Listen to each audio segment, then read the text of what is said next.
Hello everyone, welcome back. Let's talk about another hard problem on Leetcode today. Recover a tree from Preorder Traversal, Leetcode 1028. If you are new to the channel, consider subscribing. I try to make daily videos on the problems related to data structures and algorithm, including detailed explanations, optimized solutions, and step-by-step walkthroughs to help you improve your coding skills. Now to the problem. In this problem, we are given the preorder depth-first search traversal of the tree in a specific format which we'll cover shortly, and our task is to recover the tree and return its root node. Let's quickly touch what is preorder traversal. In preorder traversal, we visit the root node first, then recursively visit the left subtree, and finally recursively visit the right subtree. For example, for this tree in the picture, we first visit the root node 1, then we move to its left child, which is 2, and for node 2, we visit its left child, which is 3. Now 3 doesn't have any children, so we go back to its parent 2 and visit its right child, which is 4. And now 4 also doesn't have any children, so we are done with the left subtree for 1 and visit its right child, which is 5. Then we visit 6 and then we visit 7. So the preorder traversal for this tree will be 1, 2, 3, 4, 5, 6, 7. Which is also the order of the nodes in the input string in example 1. So part of the problem will be to parse the given string and extract the node values as a single digit or a multi-digit number. For example, in example 3, we have nodes like 401, 349, 88. So we have to parse them and extract them as a node values. Now, can we recover the tree using just the preorder traversal? The answer is no, because preorder traversal is insufficient to uniquely determine the binary tree structure. For example, consider the preorder traversal 1, 2, 3. With just this traversal, multiple binary tree structures are possible. For example, one possibility is where 1 is the root node and 2 and 3 are its children. Or we can have a tree like this or this one. So to address this ambiguity, the problem provides us with the depth of each node. The depth tells us how far the node is from the root node and is represented by number of dashes that precedes its value. The root node has a depth 0, so there are no dashes before its value. A node directly below the root has 1 dash before its value. A node at depth 2 will have 2 dashes before its value, and so on. Here node 1 doesn't have any dashes, so it is the root node. Then node 2 has a single dash before it, so in preorder traversal it will be the left child of node 1. Then we see node 3 and 4 at depth 2 because they have 2 dashes before them, so they are children of node 2 in the preorder traversal.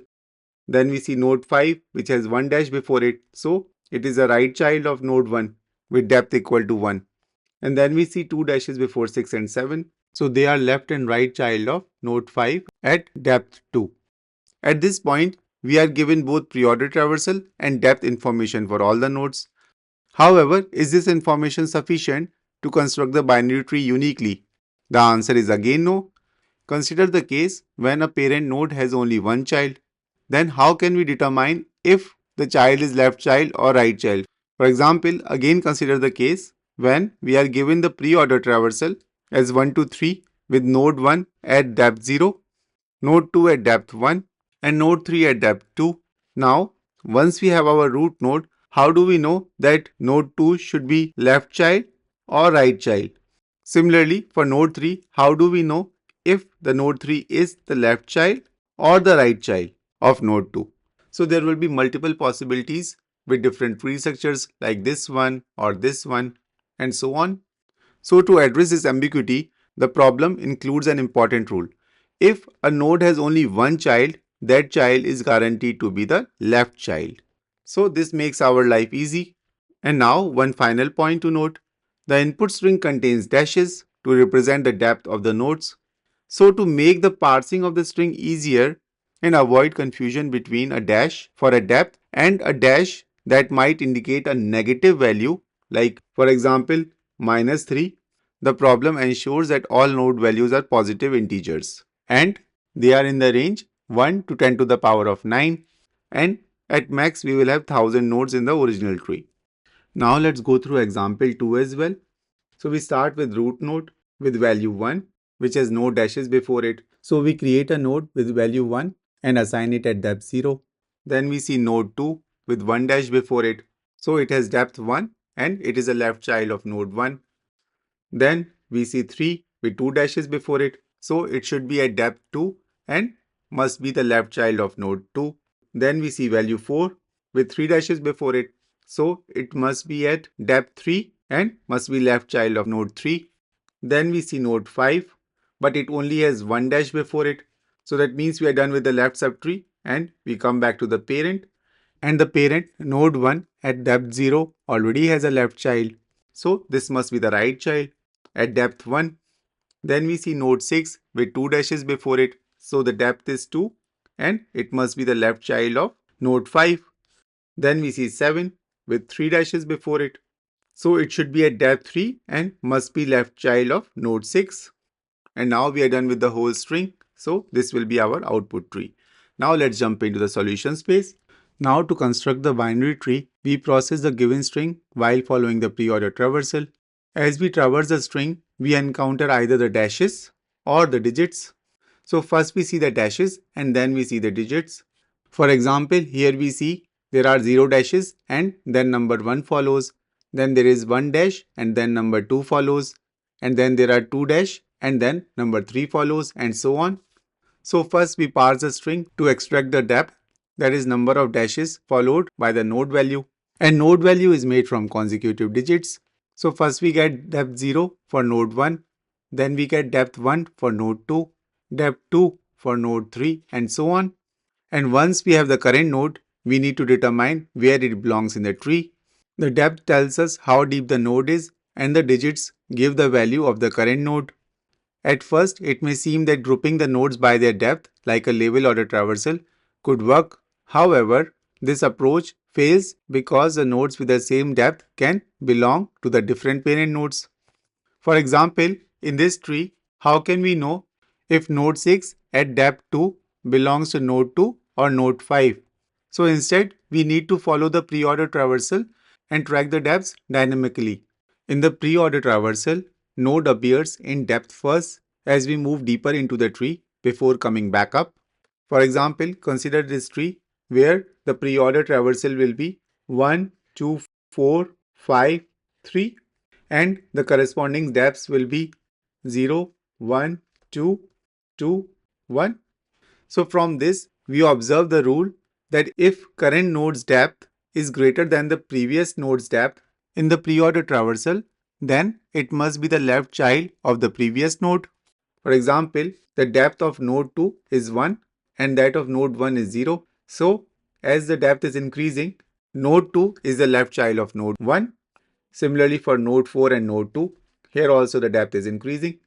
But if the depth is same as the previous node's depth, it must be the right child of a node at the same level. For example, if we are at node 5, the depth of node 5 is 2 and that of node 4 is also 2. So that means node 5 should be right child of a node for which 4 is the left child. In this case, it is node 2. And now comes the third point. If the depth is less than the previous depth, for example, suppose we are processing the node 3 with depth 1, which is less than the depth of the previous node, that is depth of node 5, which was equal to 2.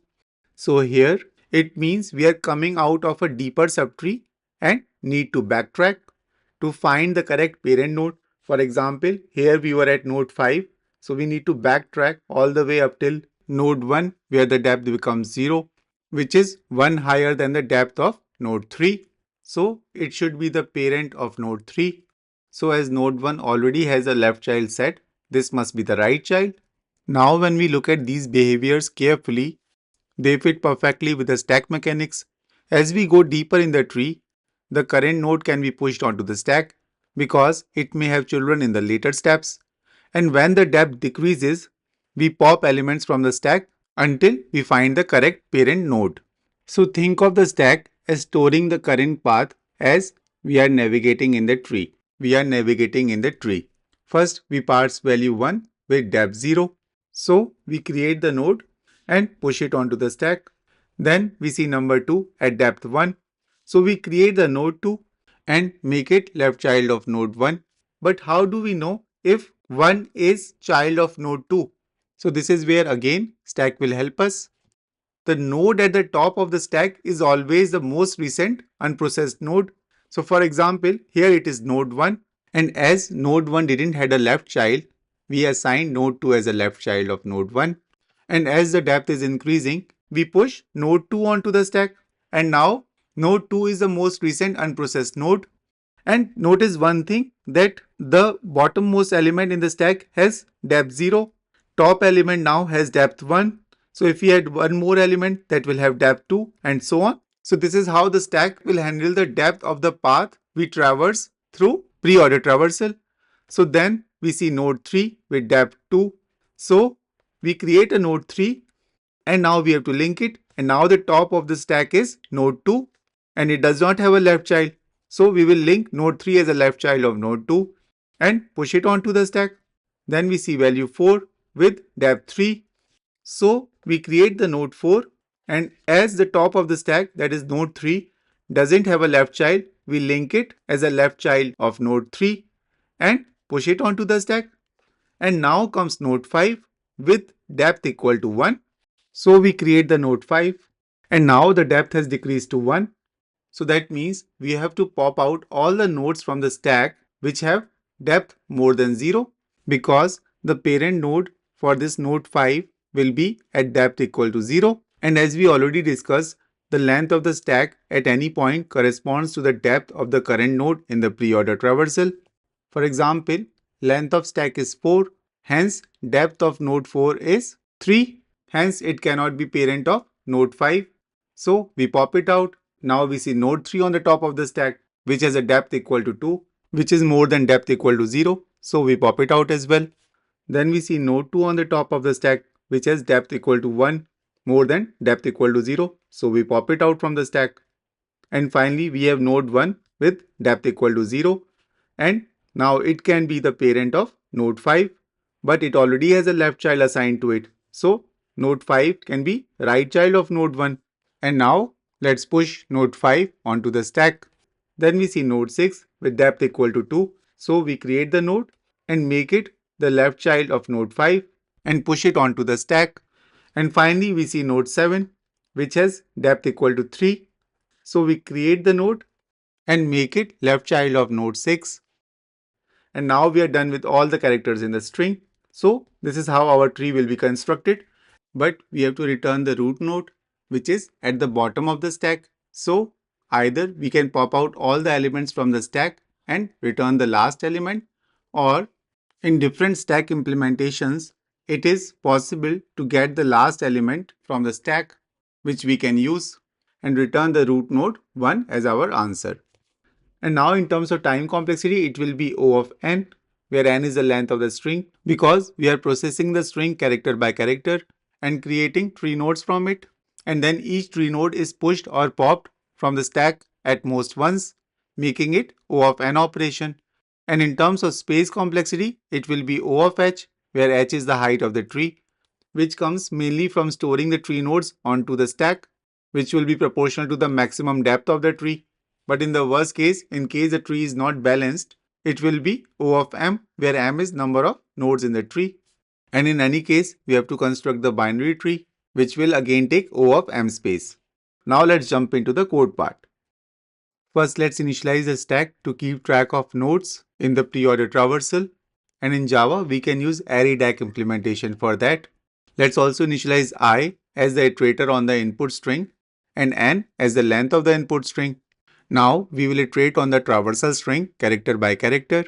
So while I is within the bounds of the traversal string, that is I is less than n, we will first try to parse the depth of the node.